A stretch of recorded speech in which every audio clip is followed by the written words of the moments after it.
He's right, we need to turn around. You hear the wind, the cold wind blows. It took us out in the middle of nowhere.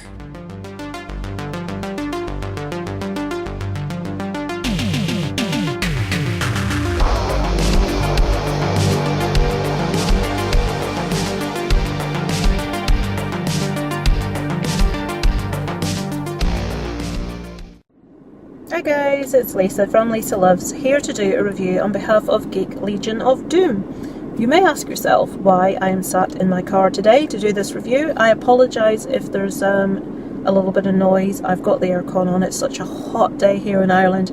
I'm cooking in the car, so I've got the aircon on. So, this movie is a 2018 release, due for release around this autumn time, around fall.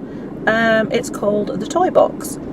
I'm going to get the names of writers and directors and actors out of the way first, because that's why I've got my little trusty shiny pink pad here. So this is directed by Tom Nagel. You may know him from movies like Clowntown, Retrieval, The Hitman, and there's a few cast of writers here. At the top of the list here there's Jeff Denton. He's known for quite a few TV shows and movies. Ones that sort of like pricked my ears. He's worked on Buffy, he's worked on NCIS, he's worked on Castle, as well as quite a few movies. And something else I noticed when checking out the directors and the writer and the actors in this movie, a lot of them have worked together on the movie Clowntown. We've got Tom Nagel, Jeff Denton, Andrew Stanton, David Greathouse. So obviously they've worked together before, and it's been a positive experience to decide to do it again together. In the movie, the bigger names we've got Denise Richards, Misha Barton, Matt Mercer, and Katie Keene, although Katie's part is very small. Some other actors we have, Brian Nagel, Greg Violin, Caroline, I apologise if this is pronounced wrong, Caroline Moragi. So the basic premise here, we follow a family as they set off together on a road trip through like a very desolate desert sort of area. Obviously it's in the middle of nowhere. The father, Charles, has just purchased an RV from someone else, and he's recently lost his wife, and he sets off in the wishes and hopes to sort of bring his remaining family together, because they had been a bit, not separated, they had been a little bit estranged. The family dynamic wasn't the best, so he wanted to bring his two sons together with him on this trip. Two adult sons, the eldest of which is actually married to Denise Richards' character, Jennifer. Denise Richards plays Jennifer. She's married to Steve, the older brother. He's played by Jeff Denton. Jeff Denton is actually responsible for the writing in this movie also. The younger brother, Jay, he's also an adult. He's played by Brian Nagel. As I say, family dynamic, out in the middle of nowhere in this RV. Jay's not so sure. He's not his dad's biggest fan. He's not entirely sure what went on in the marriage between his parents. That sort of comes into effect later in the movie. On their trip through the desert, on their way to see some cave paintings, and this is a very desolate place. It's in the middle of nowhere, very isolated. It is absolutely boiling hot. It's roasting, and they come across a car that's broken down. This happens quite a lot in horror movies, doesn't it? And they get out to investigate to see if they can help. And it's a couple, a brother and sister, who have broken down. In quite an odd turn of events, the girl is the mechanic here, which brownie points there, kudos there. We like a bit of that. She's played by Misha Barton, and her brother Mark is played by Matt Mercer. So they decide they'll take them with them in the RV to the next town. And then they can obviously get help, send someone back to get their car, to get it fixed. So in they go in the van, everything's all nice at this point, and then things start to kick off. So if anyone has seen the movie Christine, and if you're a horror fan and you haven't seen the movie Christine, shame on you.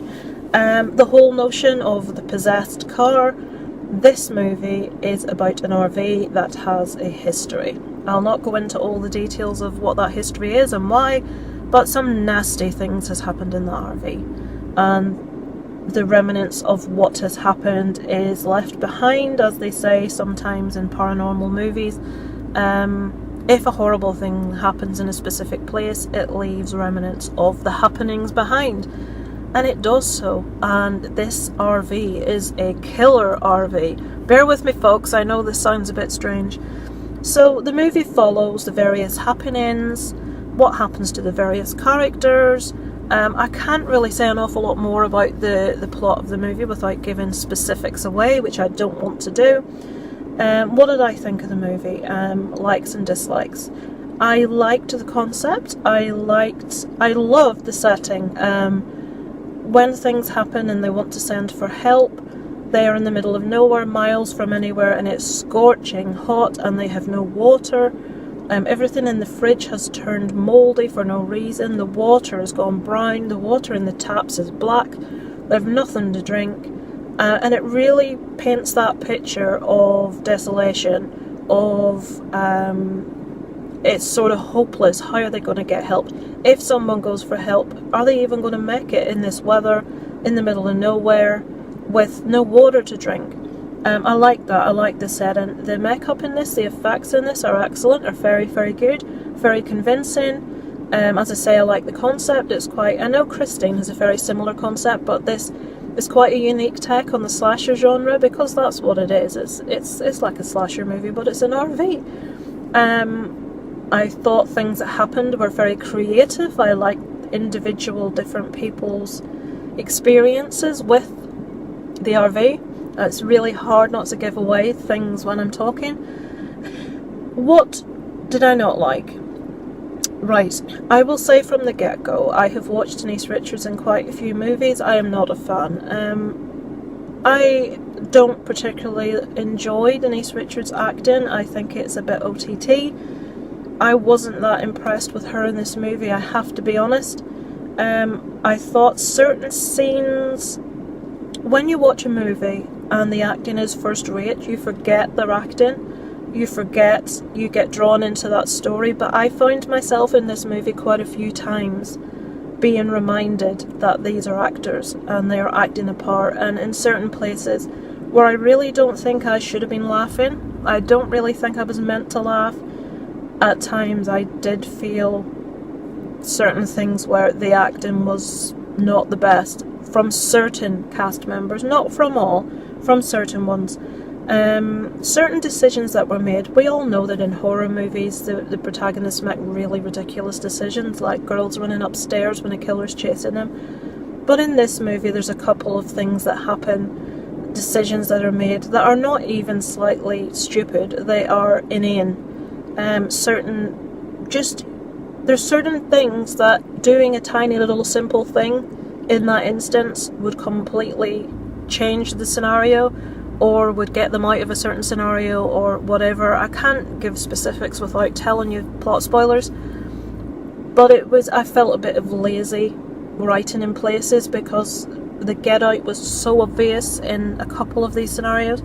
I don't want to be really negative about this movie. I did feel it was fun. If you don't take your horror movies too seriously, now anyone that knows me knows I prefer a more serious horror movie. This one isn't to be taken seriously. I don't know if that's what the writers intended or the director intended, but the acting falls down in too many places for me to take this seriously, and it's a shame because the makeup was fantastic, the effects were fantastic, there were a couple of genuinely creepy scenes in the movie. I liked the concept, I liked the idea behind why the RV was haunted, possessed. That was all good. It was all really solid plot, synopsis, setting, makeup, effects. I just felt in a couple of cases lazy writing, and some of the acting performances just didn't do what it needed to make this a really good movie. It was an enjoyable movie, it was a fun movie, I enjoyed watching it. Would I watch it again? Probably not. But that's what these reviews are for, guys, just to give you a completely honest viewpoint. This is one that some other people may absolutely love, may rant and rave. Just as an example, most people in the horror community absolutely adore the movie Terrifier that's been released recently. I wasn't a fan. The acting itself was amazing. The character of Art the Clown was fantastic, but I felt again the script I'm not talking about that movie in this review, but I'm just trying to tell you that, you know, movies can be very divisive. Some people may love this movie, you may love this movie. If you like a fun slasher movie with a slightly different concept, then yeah, check this out. This worth a watch, definitely. But from me, if I had to give it a score out of 10, I'd probably score this one a 4 out of 10, 5 at a push. So let me know if you've seen the movie. You probably haven't because it's not out as yet. Do you like the concept? I have seen a few different horror channels do trailer reactions for this one, and I have seen various different feedbacks. So what do you think? Do you like the sound of it? What's your thoughts? With that, I'll end the review there today. Hope you enjoyed it, and let me know if you check the movie out.